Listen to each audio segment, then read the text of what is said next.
ನಮಸ್ಕಾರ ಸ್ನೇಹಿತರೆ, study with MD ಕನ್ನಡಗೆ ನಿಮ್ಮೆಲ್ಲರಿಗೂ ಸ್ವಾಗತ. ಇಂದಿನ ವಿಡಿಯೋದಲ್ಲಿ ನಾವು ಕರೆಂಟ್ ಅಫೇರ್ಸ್ ಅಂದರೆ ನಿನ್ನೆ ಮಾಡಿದ್ದೆ, ಅದ್ರಾಗಿನ ಕ್ವಶನ್ ಸ್ವಲ್ಪ ಮಿಕ್ಕಿದ್ವು, ಅದನ್ನೇ ಇವತ್ತು ಮಾಡ್ತಾಯಿದ್ದೀನಿ. ಈ video VAO, KPSC, KEA, PEC, PSI, RRB, SSC ಸೇರಿದಂತೆ ಇತರ ಎಲ್ಲ ಸ್ಪರ್ಧಾತ್ಮಕ ಪರೀಕ್ಷೆಗಳಿಗೆ ತುಂಬ ಉಪಯುಕ್ತವಾಗಿದೆ. ಇವಾಗ ಹೇಳಿಕೆ ರೂಪದಲ್ಲಿ ಕೇಳುವಂಥ ಕ್ವಶನ್ಗಳಿಗೆ ತುಂಬ ಹೆಲ್ಪ್ ಆಗುತ್ತೆ. ಯಾಕೆ ಅಂದರೆ ಫುಲ್ ಅದರದ್ದು ಕ್ವಶನ್ ವಿವರಣೆ ಕೂಡ ಕೊಟ್ಟಿದ್ದೀನಿ ನಾನು. ಆ ವಿವರಣೆಯನ್ನು ನೋಡಿದರೆ ಹೇಳಿಕೆ ರೂಪದಲ್ಲಿ ಕ್ವಶನಿಗೆ ಕೂಡ ಇದು ತುಂಬ ಹೆಲ್ಪ್ ಆಗುತ್ತೆ. ವಿಡಿಯೋ ಇಷ್ಟ ಆದರೆ ಲೈಕ್ ಮಾಡಿ, ನಿಮ್ಮ ಸ್ನೇಹಿತರೊಂದಿಗೆ ಶೇರ್ ಮಾಡಿ, ಹಾಗೂ ನಮ್ಮ ಸ್ಟಡಿ ವಿತ್ MD ಕನ್ನಡ ಚಾನಲ್ನ ಸಬ್ಸ್ಕ್ರೈಬ್ ಮಾಡ್ಕೊಳ್ಳಿ ಫ್ರೆಂಡ್. ಬನ್ನಿ ಆಗಿದ್ರೆ ಕ್ವಶನ್ ನೋಡ್ತಾ ಹೋಗೋಣ.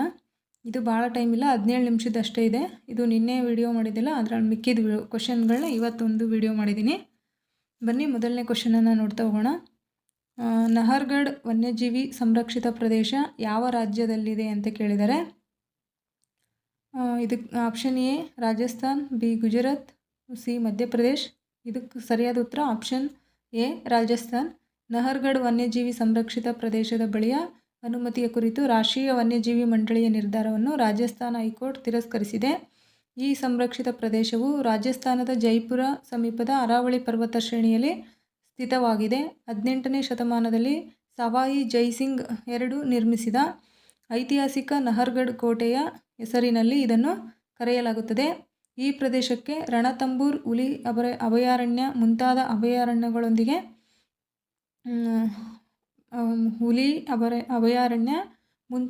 ಅರಣ್ಯಗಳೊಂದಿಗೆ ಪರಿಸರ ಸಂಪರ್ಕವಿದೆ. ಇದಕ್ಕೆ ಈ ಅರಣ್ಯಕ್ಕೆ ಸಂಪರ್ಕವಿದೆ. ನೆಕ್ಸ್ಟ್ ಕ್ವಶನು, 2026-27 ಅವಧಿಗೆ ಬ್ರಿಕ್ಸ್ ಉದ್ಯಮಿಗಳ ಒಕ್ಕೂಟ ಜಾಗತಿಕ ವೇದಿಕೆಯ ಅಧ್ಯಕ್ಷರಾಗಿ ಆಯ್ಕೆಯಾದ ಭಾರತೀಯ ಯಾರು ಅಂತ ಕೇಳಿದರೆ. A doctor Bhaskar Jyoti Sonowal, B Vikrant Gupta, C Sachin Krishna, D Vikram Sinha ಅಂತ ಹೇಳಿದ್ದಾರೆ. ಎ ಭಾಸ್ಕರ್ ಜ್ಯೋತಿ ಸೋನೋವಾಲ್, ವಿಕ್ರಾಂತ್ ಗುಪ್ತಾ, ಸಚಿನ್ ಕೃಷ್ಣ, ವಿಕ್ರಮ್ ಸಿನ್ಹಾ. ಇದಕ್ಕೆ ಸರಿಯಾದ ಉತ್ತರ option A doctor Bhaskar Jyoti Sonowal. ಅಸ್ಸಾಂನ ಡಾಕ್ಟರ್ ಭಾಸ್ಕರ್ ಜ್ಯೋತಿ ಸೋನೋವಾಲ್ ಅವರನ್ನು 2026-27 ಅವಧಿಗೆ ಬ್ರಿಕ್ಸ್ ಉದ್ಯಮಿಗಳ ಒಕ್ಕೂಟ BEA ಜಾಗತಿಕ ವೇದಿಕೆಯ ಅಧ್ಯಕ್ಷರನ್ನಾಗಿ ಆಯ್ಕೆ ಮಾಡಲಾಗಿದೆ.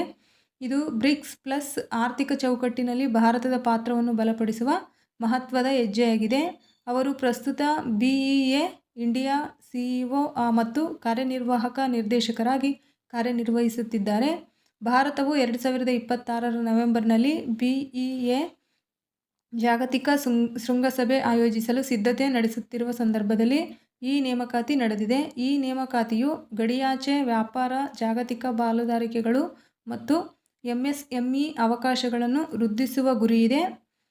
ಇದರಿಂದ ಭಾರತೀಯ ಉದ್ಯಮಿಗಳಿಗೆ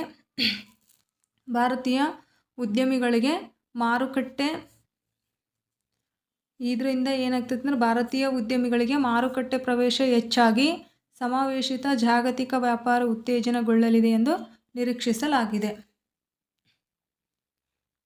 ನೆಕ್ಸ್ಟ್ ಕ್ವಶನು, ಭಾರತ ಮೊದಲ ಮಾನವ ಆನೆ ಸಂಘರ್ಷ ಸಂಶೋಧನಾ ಕೇಂದ್ರವನ್ನು ಸ್ಥಾಪಿಸಲು ಯಾವ ಹುಲಿ ಸಂರಕ್ಷಿತ ಪ್ರದೇಶವನ್ನು ಆಯ್ಕೆ ಮಾಡಲಾಗಿದೆ ಅಂತ. ಮಾನವ ಆನೆ ಸಂಘರ್ಷ ಸಂಶೋಧನಾ ಕೇಂದ್ರವನ್ನು ಸ್ಥಾಪಿಸಲು ಯಾವ ಹುಲಿ ಸಂರಕ್ಷಿತ ಪ್ರದೇಶವನ್ನು ಆಯ್ಕೆ ಮಾಡಲಾಗಿದೆ. ಕನ್ನಾ ಹುಲಿ ರಾಷ್ಟ್ರೀಯ ಸಂರಕ್ಷಿತ ಪ್ರದೇಶ, ಬಂಧವ್ಗಢ್ ಹುಲಿ ಸಂರಕ್ಷಿತ ಪ್ರದೇಶ, ಪಲಾಮು ಹುಲಿ ಸಂರಕ್ಷಿತ ಪ್ರದೇಶ, ನಾಗರಹೊಳೆ ಹುಲಿ ಸಂರಕ್ಷಿತ ಪ್ರದೇಶ.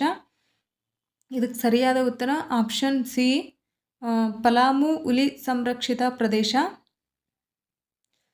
ಭಾರತದ ಮೊದಲ ಮಾನವ ಆನೆ ಸಂಘರ್ಷ ಸಂಶೋಧನಾ ಕೇಂದ್ರವನ್ನು ಜಾರ್ಖಂಡ್ನ ಛೋಟಾನಾಗ್ಪುರ್ ಪೀಠಭೂಮಿಯಲ್ಲಿ ಇರುವ ಪಲಾಮು ಹುಲಿ ಸಂರಕ್ಷಿತ ಪ್ರದೇಶದಲ್ಲಿ ಸ್ಥಾಪಿಸಲಾಗುತ್ತಿದೆ. ಇದು ಬೆಟ್ಲಾ ರಾಷ್ಟ್ರೀಯ ಉದ್ಯಾನವನದ ಭಾಗವಾಗಿದ್ದು, ಪ್ರಾಜೆಕ್ಟ್ ಟೈಗರ್ ಅಡಿಯಲ್ಲಿ ಸ್ಥಾಪಿಸಲಾದ ಮೊದಲ 9 ಹುಲಿ ಸಂರಕ್ಷಿತ ಪ್ರದೇಶಗಳಲ್ಲಿ ಪಲಾಮು ಕೂಡ ಒಂದಾಗಿರ್ತದೆ. ಅಂದರೆ ಉದ್ಯಾನವನ ಭಾಗ ಪ್ರಾಜೆಕ್ಟ್ ಟೈಗರ್ ಅಡಿಯಲ್ಲಿ ಸ್ಥಾಪಿಸಿದರೆ 9 ಹುಲಿ ಸಂರಕ್ಷಿತ ಪ್ರದೇಶಗಳನ್ನ, ಅದರಲ್ಲಿ ಇದು ಒಂದು ಕೂಡ ಪ್ರದೇಶಗಳಲ್ಲಿ ಪಲಾಮು ಕೂಡ ಒಂದಾಗಿತ್ತು. 1932ರಲ್ಲಿ ಪಗ್ ಮಾರ್ಕ್ ಎಣಿಕೆಯ ವಿಧಾನದಲ್ಲಿ ಹುಲಿ ಗಣತಿ ನಡೆಸಿದ ವಿಶ್ವದ ಮೊದಲ ಸಂರಕ್ಷಿತ ಪ್ರದೇಶ ಇದೇ ಕೂಡ. ಇಲ್ಲಿ ಕಣಿವೆಗಳು, ಬೆಟ್ಟಗಳು, ಬಯಲು ಪ್ರದೇಶಗಳು ಹಾಗೂ ಗ್ರಾನೈಟ್, ಸುಣ್ಣದ ಕಲ್ಲು, ನೈಸ್ ಶಿಲಾರಚನೆಗಳಂತಹ ಅಲೆಮಾಲಿ ಭೂಪ್ರದೇಶವಿದೆ. ನೆಕ್ಸ್ಟ್ ಕ್ವಶನು, ಪ್ರಗತಿ 2026ರ ಸೇನಾ ಅಭ್ಯಾಸವನ್ನು ಎಲ್ಲಿ ನಡೆಸಲಾಯಿತು? ಪ್ರಗತಿ 2026ರ ಸೇನಾ ಅಭ್ಯಾಸವನ್ನು ಎಲ್ಲಿ ನಡೆಸಲಾಯಿತು? ಮಹಾರಾಷ್ಟ್ರ, ಗುಜರಾತ್, ತ್ರಿಪುರ, ಮೇಘಾಲಯ. ಇದಕ್ಕೆ ಸರಿಯಾದ ಉತ್ತರ ಆಪ್ಷನ್ ಡಿ, ಮೇಘಾಲಯ. ಪ್ರಗತಿ 2026ರ ಸೇನಾ ಅಭ್ಯಾಸವನ್ನು ಮೇಘಾಲಯದ ಉಮ್ರಾಯ್ ಸೇನಾ ಕ್ಯಾಂಪ್ನಲ್ಲಿ ಆಯೋಜಿಸಲಾಯಿತು. ಭೂತಾನ್, ಇಂಡೋನೇಷ್ಯಾ, ನೇಪಾಳ, ಶ್ರೀಲಂಕಾ, ವಿಯೆಟ್ನಾಂ ಮತ್ತು ಫಿಲಿಪೈನ್ಸ್ ಸೇರಿದಂತೆ 12 ಸ್ನೇಹಪೂರ್ಣ ರಾಷ್ಟ್ರಗಳು ಈ ಅಭ್ಯಾಸದಲ್ಲಿ ಭಾಗವಹಿಸಿದ್ದವು. ಪ್ರಗತಿ ಎಂದರೆ partnership of regional armies for growth and transformation ಅಂತ ಇದರದ್ದು ಫುಲ್ ಫಾರ್ಮ್. ಪಾರ್ಟ್ನರ್ಶಿಪ್ ಅಂದರೆ ಪ್ರಗತಿ ಅಂದರೆ partnership of regional armies for growth and transformation in the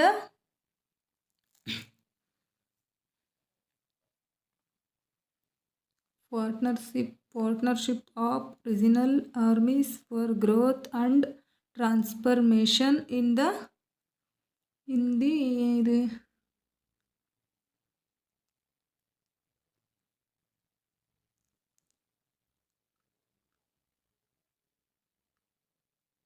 in the Indian Ocean region. ಅಂದರೆ partnership of regional armies for growth and transformation in the Indian Ocean region. ಭಾರತದ ಮಹಾಸಾಗರ ಪ್ರದೇಶದಲ್ಲಿ ಪ್ರಾದೇಶಿಕ ಸೇನೆಗಳ ಬೆಳವಣಿಗೆ ಮತ್ತು ಪರಿವರ್ತನೆಗಾಗಿ ಸಹಕಾರ ಅಂತ. ಭಾರತೀಯ ಸೇನೆಯು ಪ್ರಾದೇಶಿಕ ಸೇನಾ ಸಹಕಾರ, ರಕ್ಷಣಾ ಬಂಧಗಳು ಮತ್ತು ಗುಪ್ತಚರ ಹಂಚಿಕೆ ವ್ಯವಸ್ಥೆಗಳನ್ನು ಬಲಪಡಿಸುವ ಗುಪ್ತಚರ ಹಂಚಿಕೆ ವ್ಯವಸ್ಥೆಗಳನ್ನು ಬಲಪಡಿಸುವ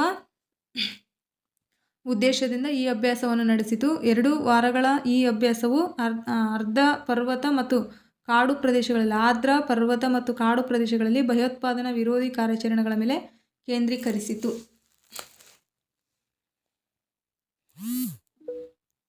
ನೆಕ್ಸ್ಟ್ ಕ್ವೆಶ್ಚನ್. ಪ್ರತಿ ವರ್ಷ ಜೈವಿಕ ವೈವಿಧ್ಯತಾ ಅಂತಾರಾಷ್ಟ್ರೀಯ ದಿನವನ್ನು ಯಾವ ದಿನಾಂಕದಲ್ಲಿ ಆಚರಿಸಲಾಗುತ್ತದೆ? May 21, B May 22, C May 23, D May 24. ಜೈವಿಕ ವೈವಿಧ್ಯತೆ ಅಂತಾರಾಷ್ಟ್ರೀಯ ದಿನ ಯಾವಾಗ ಆಚರಣೆ ಮಾಡ್ತಾರೆ ಅಂತ ಕೇಳಿದರೆ ಇದಕ್ಕೆ ಸರಿಯಾದ ಉತ್ತರ ಮೇ 22. ಜೀವ ವೈವಿಧ್ಯ ಸಂರಕ್ಷಣೆಯ ಮಹತ್ವದ ಬಗ್ಗೆ ಜಾಗೃತಿ ಹೆಚ್ಚಿಸುವ ಸಲುವಾಗಿ ಪ್ರತಿ ವರ್ಷ ಮೇ 22ರಂದು ಜೈವಿಕ ವೈವಿಧ್ಯತಾ ಅಂತಾರಾಷ್ಟ್ರೀಯ ದಿನವನ್ನು ಆಚರಿಸಲಾಗುತ್ತದೆ. ಇದರದ್ದು 2026ರ ಥೀಮ್ ಏನಂದರೆ acting locally for global impact. ಅಂದರೆ ಜೀವ ವೈವಿಧ್ಯ ಸಂರಕ್ಷಣೆಯ ಥೀಮ್ ಏನು 2026 theme acting locally for global impact. ಜಾಗತಿಕ ಪರಿಣಾಮಕ್ಕಾಗಿ ಸ್ಥಳೀಯವಾಗಿ ಕಾರ್ಯನಿರ್ವಹಿಸುವುದು ಅಂತ. ಜಾಗತಿಕ ಪರಿಣಾಮಕ್ಕಾಗಿ ಸ್ಥಳೀಯವಾಗಿ ಕಾರ್ಯನಿರ್ವಹಿಸುವುದು ಆಗಿದೆ. ಈ ಅಭಿಯಾನವು ಮರ ನೆಡುವಿಕೆ, ಆವಾಸ ಸ್ಥಾನ ಪುನರ್ಸ್ಥಾಪನೆ, ಸಮುದಾಯ ಶುಚಿಗೊಳಿಸುವಿಕೆ ಮುಂತಾದ ಸ್ಥಳೀಯ ಪರಿಸರ ಕ್ರಮಗಳ ಮಹತ್ವವನ್ನು ಎತ್ತಿ ತೋರಿಸುತ್ತದೆ. ಈ ಆಚರಣೆ ಕುನ್ಮಿಂಗ್ ಮಾಂಟ್ರಿಯಾಲ್ ಜಾಗತಿಕ ಜೀವ ವೈವಿಧ್ಯ ಚೌಕಟ್ಟು ಮತ್ತು ಅದರ 23 ಜಾಗತಿಕ ಗುರಿಗಳ ಅನುಷ್ಠಾನವನ್ನು ಉತ್ತೇಜಿಸುತ್ತದೆ.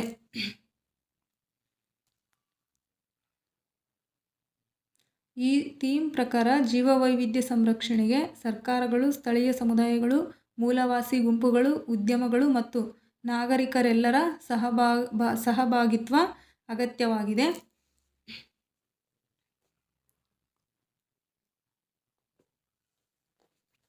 Next question. 2025-26ರಲ್ಲಿ ಸ್ಥಿರ ಬೆಲೆಯಲ್ಲಿ ಕರ್ನಾಟಕದ ಕೈಗಾರಿಕಾ ವಲಯದ ಬೆಳವಣಿಗೆ ದರ ಎಷ್ಟಿತ್ತು ಅಂತ ಕೇಳಿದರು. 2025-26ರಲ್ಲಿ ಸ್ಥಿರ ಬೆಲೆಯಲ್ಲಿ ಕರ್ನಾಟಕದ ಬೆಳವಣಿಗೆ ದರ 6.7%ರಷ್ಟಿತ್ತು.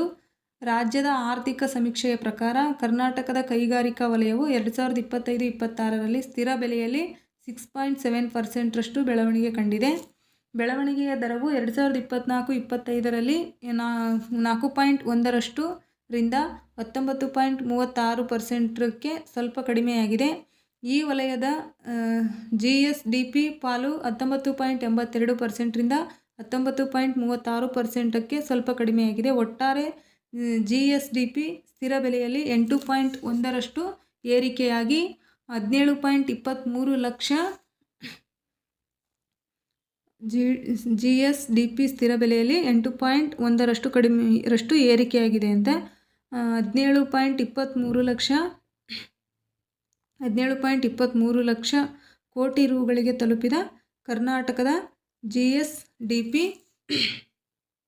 17.23 ಲಕ್ಷ ಕೋಟಿ ರುಗಳಿಗೆ ತಲುಪಿದ ಕರ್ನಾಟಕದ GSDP ಬೆಳವಣಿಗೆಯು ಭಾರತದ 7.4ರಷ್ಟು ರಾಷ್ಟ್ರೀಯ ಬೆಳವಣಿಗೆಯನ್ನು ಮೀರಿಸಿದೆ. ಒಟ್ಟು GSDP ಪ್ರಸ್ತುತ ಬೆಲೆಯಲ್ಲಿ 32.81 ಲಕ್ಷ ಕೋಟಿ ರುಗಳಾಗಿದ್ದು, ಇದು ಬಲವಾದ ಉತ್ಪಾದನೆ ಮತ್ತು ಹೂಡಿಕೆ ಆವೇಗವನ್ನು ತೋರಿಸುತ್ತದೆ.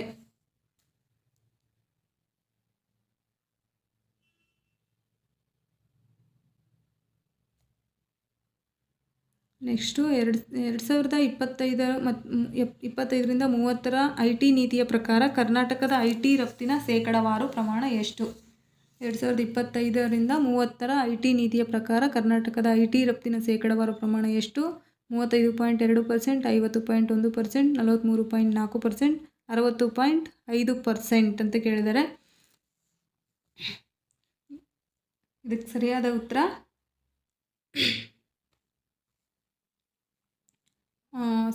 Option C 43.4%. ಕರ್ನಾಟಕದ IT ನೀತಿ 2025-30ರ ಪ್ರಕಾರ ಭಾರತದ IT ರಫ್ತಿನಲ್ಲಿ ರಾಜ್ಯವು 43.4% ಕೊಡುಗೆ ನೀಡುತ್ತದೆ. ಈ ನೀತಿಯು 2030ರ ವೇಳೆಗೆ 11.5 ಲಕ್ಷ ಕೋಟಿ IT ರಫ್ತನ್ನು ಗುರಿಯಾಗಿಸಿಕೊಂಡಿದೆ. ಏಪ್ರಿಲ್ನಿಂದ ಜನವರಿ 2025-26ರ ಅವಧಿಯಲ್ಲಿ ಭಾರತದ ಸೇವೆಗಳ ರಫ್ತು USD 354.13 ಬಿಲಿಯನ್ ತಲುಪಿದೆ. ಅಧಿಕೃತ ರಾಜ್ಯ ರಫ್ತು ಅಂಕಿಅಂಶಗಳು ದೃಢೀಕರಿಸಲ್ಪಟ್ಟಿಲ್ಲವಾದರೂ ಈ ಅವಧಿಗೆ ಕರ್ನಾಟಕದ ಪಾಲು ಸರಿಸುಮಾರು USD 153.8 ಬಿಲಿಯನ್ ಆಗಿದೆ.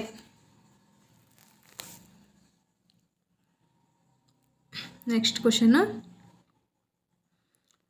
ಜುಲೈ-ಸೆಪ್ಟೆಂಬರ್ 2025ರಲ್ಲಿ ಕರ್ನಾಟಕದ ನಿರುದ್ಯೋಗ ದರ ಎಷ್ಟು ಅಂತ ಕೇಳಿದ್ದಾರೆ. ಜುಲೈಯಿಂದ ಸೆಪ್ಟೆಂಬರ್ 2025ರಲ್ಲಿ ಕರ್ನಾಟಕದ ನಿರುದ್ಯೋಗ ದರ ಎಷ್ಟು?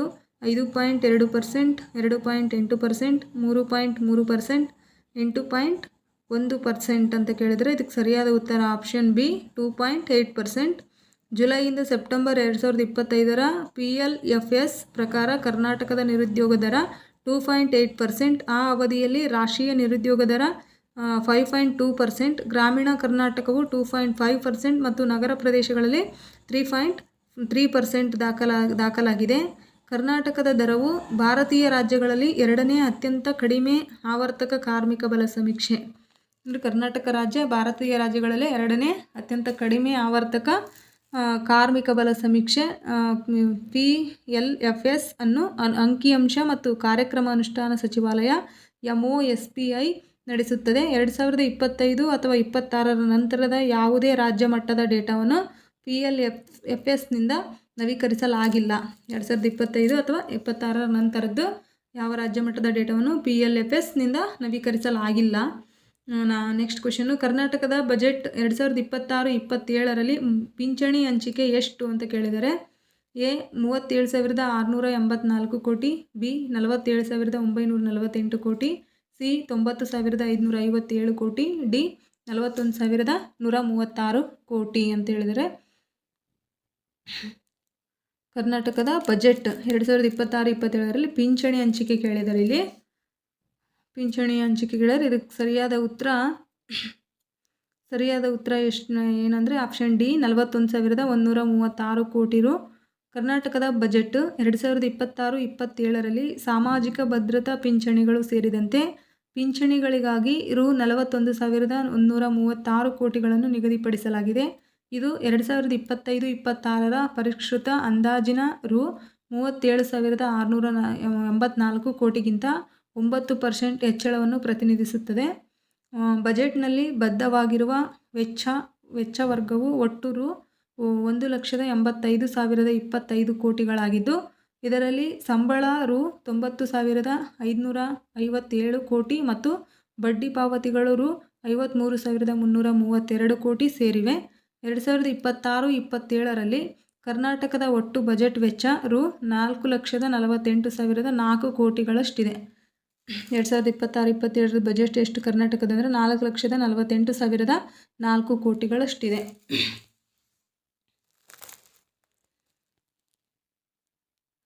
ನೆಕ್ಸ್ಟ್ ಕ್ವಶನ್ ತಗೋಣ. ISFR 2023 ಪ್ರಕಾರ ಕರ್ನಾಟಕದ ಅರಣ್ಯ ವ್ಯಾಪ್ತಿಯ ಶೇಕಡಾವಾರು ಎಷ್ಟು? ISFR 2023 ಪ್ರಕಾರ ಕರ್ನಾಟಕದ ಅರಣ್ಯ ವ್ಯಾಪ್ತಿಯ ಶೇಕಡಾವಾರು ಎಷ್ಟು? 24.52%, 52%, 20.44%, 25.44%, 18.41%. ಇದಕ್ಕೆ ಸರಿಯಾದ ಉತ್ತರ option B 20.44%. India state of forest report ISFR 2023 ಪ್ರಕಾರ ಕರ್ನಾಟಕದ ಅರಣ್ಯ ಪ್ರದೇಶವು ಅದರ ಭೌಗೋಳಿಕ ಪ್ರದೇಶದ 20.47% 39,254.27 ಚದರ ಕಿಲೋಮೀಟರ್ ವ್ಯಾಪ್ತಿಯನ್ನು ಹೊಂದಿದೆ.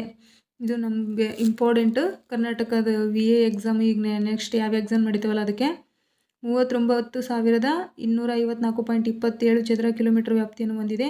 ಇಂದಿನ ಮೌಲ್ಯಮಾಪನಗಳಿಗೆ ಹೋಲಿಸಿದರೆ ಅರಣ್ಯ ಪ್ರದೇಶವು ಕಡಿಮೆಯಾಗಿದೆ ಎಂದು ವರದಿಯಲ್ಲಿ ಉಲ್ಲೇಖಿಸಲಾಗಿದೆ. ವೆರಿ ವೆರಿ ಇಂಪಾರ್ಟೆಂಟ್ ಇದು. ಉಲ್ಲೇಖಿಸಲಾಗಿದೆ. ಕರ್ನಾಟಕದಲ್ಲಿ ಮ್ಯಾಂಗ್ರೋವ್ ಪ್ರದೇಶವು 14.20 ಚದರ ಕಿಲೋಮೀಟರು ವ್ಯಾಪ್ತಿಯನ್ನು 20 ಚದರ ಕಿಲೋಮೀಟರ್ ಆಗಿದ್ದು ಇದು 2.54 ಚದರ ಕಿಲೋಮೀಟರ್ ಹೆಚ್ಚಾಗಿದೆ. ನೆಕ್ಸ್ಟ್ ಕ್ವಶನು 2024-25ರಲ್ಲಿ ಭಾರತದಲ್ಲಿ ರಾಗಿ ಉತ್ಪಾದನೆಯಲ್ಲಿ 3ನೇ ಸ್ಥಾನ ಪಡೆದ ರಾಜ್ಯ ಯಾವುದು ಅಂತ ಕೇಳಿದರೆ, ರಾಗಿ ಉತ್ಪಾದನೆಯಲ್ಲಿ 3ನೇ ಸ್ಥಾನ A Maharashtra, B Rajasthan, C Tamil Nadu, D Karnataka. 2024-25ರಲ್ಲಿ ಭಾರತದಲ್ಲಿ ರಾಗಿ ಉತ್ಪಾದನೆಯಲ್ಲಿ 3ನೇ ಸ್ಥಾನ ಪಡೆದಿದ್ದು ಡಿ ಕರ್ನಾಟಕ. 2024-25ರಲ್ಲಿ ಭಾರತ 180.15 ಲಕ್ಷ ಟನ್ ರಾಗಿ ಉತ್ಪಾದಿಸಿದೆ. ರಾಜಸ್ಥಾನ ಮೊದಲ ಸ್ಥಾನದಲ್ಲಿದೆ, ಮಹಾರಾಷ್ಟ್ರ 2ನೇ ಸ್ಥಾನದಲ್ಲಿದೆ ಮತ್ತು ಕರ್ನಾಟಕ 3ನೇ ಸ್ಥಾನದಲ್ಲಿದೆ. ಕರ್ನಾಟಕವು ರಾಷ್ಟ್ರೀಯ ಉತ್ಪಾದನೆಯ ಸುಮಾರು 18% ಕೊಡುಗೆ ನೀಡುತ್ತದೆ. ಮುಖ್ಯವಾಗಿ ರಾಗಿ ಕೃಷಿಯ ಮೂಲಕ ಸರ್ಕಾರಿ ಕಾರ್ಯಕ್ರಮಗಳು ಕರ್ನಾಟಕದ ಜಿಲ್ಲೆಗಳಾದ ಮಂಡ್ಯ ಮತ್ತು ತುಮಕೂರುಗಳಲ್ಲಿ ರಾಗಿ ಉತ್ಪಾದನೆಯನ್ನು ಬೆಂಬಲಿಸುತ್ತವೆ. ಫ್ರೆಂಡ್ಸ್, ಈ ಕ್ವಶನನ್ನು ಮುಂದಿನ ವಿಡಿಯೋದಲ್ಲಿ ತಗೊಳ್ತೀನಿ. ಇಲ್ಲಿಗೆ ಓದು ಮುಗೀತು. ವಿಡಿಯೋ ಇಷ್ಟ ಆದರೆ ಲೈಕ್ ಮಾಡಿ, ಶೇರ್ ಮಾಡಿ, ಸಬ್ಸ್ಕ್ರೈಬ್ ಮಾಡಿ. ಧನ್ಯವಾದಗಳು ಫ್ರೆಂಡ್ಸ್. ನೆಕ್ಸ್ಟ್ ವಿಡಿಯೋದಲ್ಲಿ ಈ ಕ್ವಶನನ್ನು ತಗೊಳ್ತೀನಿ ಮತ್ತೆ ನಾನು.